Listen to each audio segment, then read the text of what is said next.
B2B marketing teams rely on eMarketer Media Solutions to elevate their thought leadership and build meaningful relationships through exclusive webinars, guides, infographics, and more. You can visit emarketer.com/advertise to learn more about our proven approach.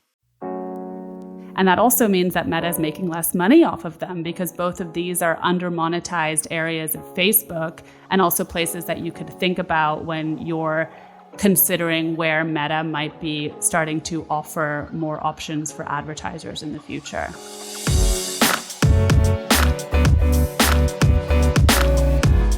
Hey gang, it's Thursday, August 8th. Jasmine and listeners, welcome to the Behind the Numbers Daily, an eMarketer podcast. I'm Marcus. Today I'm joined by our Vice President and Principal Analyst who covers everything social media based in California. It's Jasmine Emberg. Hey Marcus, hey everyone. Hello there. Today's fact: the first person to ever win a medal at the modern Olympic Games was 27-year-old James Connolly. In 1896 in Athens, Connolly won the triple jump, then known as the hop, skip and jump. Wish they hadn't have changed it, if I'm honest. Making him the first Olympic champion since the ancient Olympic Games over 1,500 years prior. He also, Jasmine, placed second in the high jump and third in the long jump. Did those have different names, the high jump and the long jump? No. I prefer hop, skip, and jump, actually. So much better, yeah. I don't think we should have changed that. Tough to tell people, though, isn't it? What are you competing in? I don't want to talk about it. Just the hop, skip. What was that? Interestingly enough, why is the Olympics every 4 years? So the timing of the games originated with the first Olympics, believed to be held in 776 BC in ancient Greece, according to the International Olympics Committee. Time was then measured in Olympiads, which demarcated a 4-year period. The ancient games ended in 400 AD. Wow, I did not know that. If anyone can find out why they measured time in 4-year increments, please send me an email, podcast@emarketer.com, because I looked for a real... basically most of today, the whole day. I don't have an answer for you, but I hope one of our listeners does, because I would also like to know. Yeah, it's not out there. It doesn't exist. They just did, okay? Anyway, today's real topic: Meta's ad growth and how it's letting it spend big on artificial intelligence.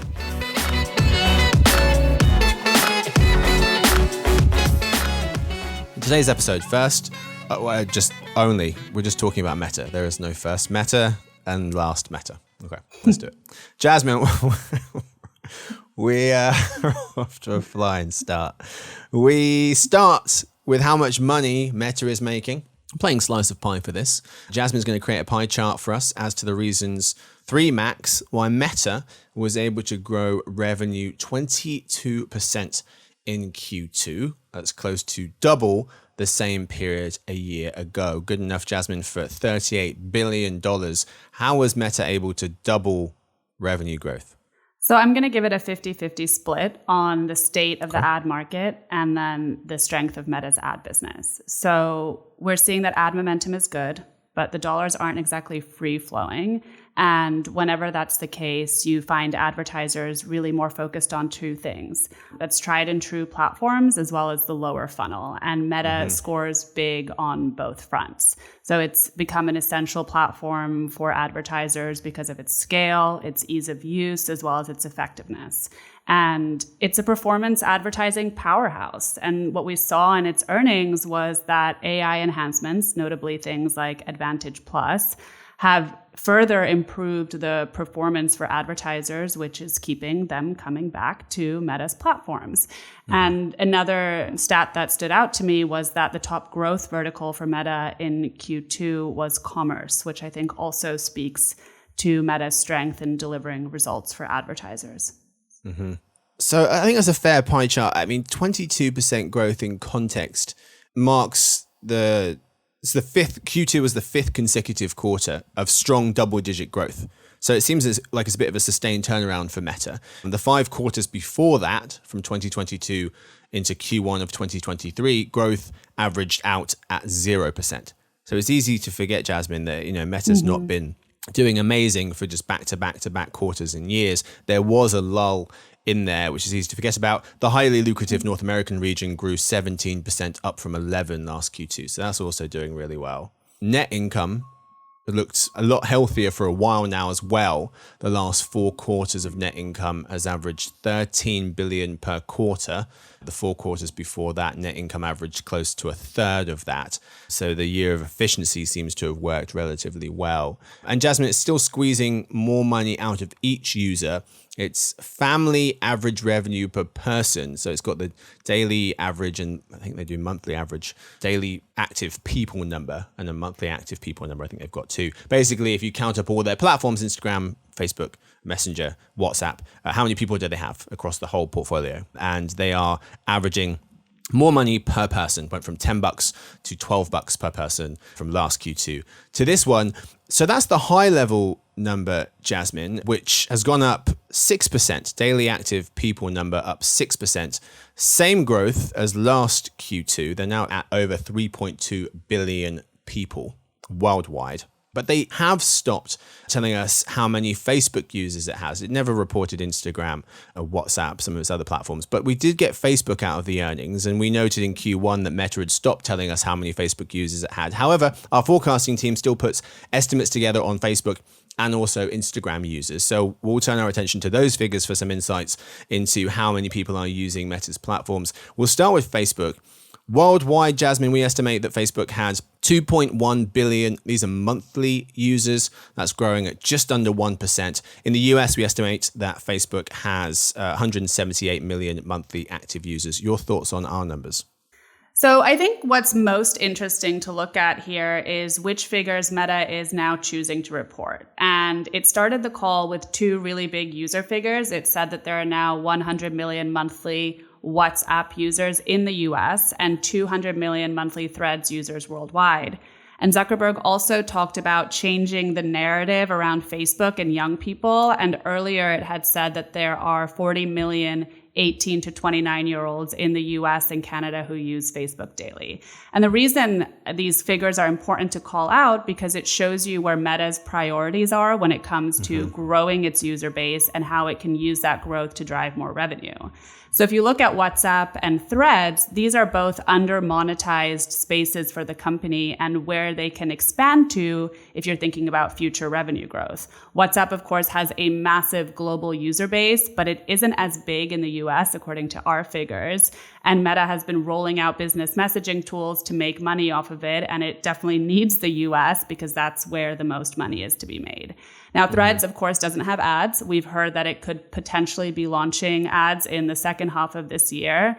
And the 200 million monthly active user figure, to me, is a nice number to share in an earnings call. And the growth obviously has been really impressive, but it doesn't say much about engagement, which is, of course, something that Meta needs to monetize it effectively. And finally, and this is the one that's the most interesting to me, is that 40 million 18 to 29-year-olds who use Facebook daily stat. Because it's true that you can find young people on Facebook. We're predicting that about half of Gen Zers will use Facebook monthly in 2024. But the reality is that they're spending more time elsewhere. And when they are going to Facebook, it's for a very specific reason. They're going to groups or they're going to Marketplace. And that also means that Meta is making less money off of them because both of these are under-monetized areas of Facebook and also places that you could think about when you're considering where Meta might be starting to offer more options for advertisers in the future. Mm-hmm. What's interesting, Jasmine, about the Gen Z folks with Facebook is, so Facebook, we have losing 300,000 monthly active users in the US by next year. Facebook's been very slowly losing American users since peaking in 2021, according to our numbers. So it's basically flat, but they're losing a little bit. What's interesting, though, is it's the older generations who are leaving. So millennials, Gen X, and boomers, they're seeing very small, very minor user declines next year. And Gen Z is the group that's adding. They're still a small group, so they're growing from a smaller base, but they are the ones that are joining Facebook for those purposes that you mentioned. They're also the story on Instagram as well. We estimate that worldwide Instagram has over 1.5 billion monthly users, growing to just less than 1.6 billion next year. So 6% growth. In the US, we think Instagram will add nearly 6 million new users next year, going from 143 to 149 million. But almost all of that growth is Gen Zers joining the platform. And that's because they span from, 26 to 12. And so you're having a big horde of folks who are starting to get on social media for the first time. Really quickly also, Jasmine, on the WhatsApp numbers, what's interesting is that when we look at our figures by generation, we have millennials as the most prominent users of WhatsApp. 35% of them, millennial smartphone users, using WhatsApp, 35% versus 25% for the younger Gen Z and 25% for the older Gen X. So a very interesting trend there with that millennial group driving WhatsApp. Well, that makes a lot of sense to me, actually. If you think about how young people are using social networks, I mean, if you think about and messaging apps, Snapchat, for example, is a messaging app for younger people. And, people use DMs on Instagram. And so it makes sense that they would be less likely to be using WhatsApp than millennials or older generations. Mm-hmm. Yeah, that's a good point. You mentioned AI and how much that has helped Meta with its revenue growth at the top of the show. Another comment that Chief Executive Mark Zuckerberg had mentioned regarding AI was, quote, Meta AI is on track to be the most used AI assistant in the world by the end of the year. What's your take on this and Meta's recent AI efforts as a whole? So when Meta AI was first released, I said that it could be a dark horse in the race to AI, and I still think that's true. Meta only needs about 43% of Facebook users in the US to use Meta AI monthly for it to be as big as ChatGPT is here by the end of the year. And that's not entirely unthinkable if you think about the rise of social search and how prominently and permanently Meta AI is displayed in Meta's apps. I think, part of its success, or a large part of its success, is going to be dependent on how good the technology is that is underpinning Meta AI. And of course, Meta recently rolled out Llama 3, and it said on the earnings call that it's working on Llama 4. So they're clearly investing a lot in their large language models to continue on this race to AI. And as we talked about before, it's also clear that these AI investments that it's made in its ad business are already paying off in its revenues. And that bodes really well for, some of the larger bets that it's making in AI. And I'm particularly interested in the Gen AI ad creative that Meta teased on the call, although it said that it wouldn't be available until later. But if you think about beyond advertising and, those bigger Gen AI bets like the business or the custom AI agents that it talked about, those are going to take a much longer time to pay off. And Meta's already missed the mark. It just folded its celebrity-inspired AI chatbots, which was actually one of my big predictions for 2024.